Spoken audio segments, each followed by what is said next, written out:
போன வாரம் எடுத்ததுங்க.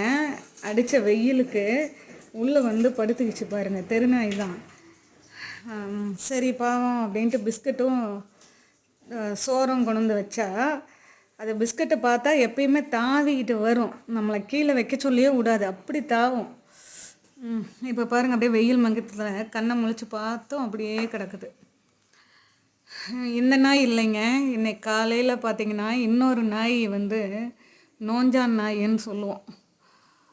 அது வந்து டிச்சில் விழுந்து செத்து கிடந்தது. சரி, குப்பை வண்டி வரக்குள்ளே அப்படியே எடுத்து போட சொல்லி சொன்னால் அவர் சொல்கிறாரு, இதோட 3வது நாய்ங்கன்னு சொல்கிறாரு. இந்த வாரத்துலேயே 3வது நாய்ங்கன்னு. இந்த அடிக்கிற வெயிலுக்கு சாப்பாடும் கிடைக்கிறதில்ல பாவம், தண்ணிக்கும் அலையுதுங்க. அது டிச்சில் குமிஞ்சு தண்ணி குடிச்சிருக்குமோ என்னமோ விழுந்துருச்சு. அதனால் தண்ணி வைங்க இந்த வெயிலுக்கு, பாவம் நாய்ங்கள்லாம்.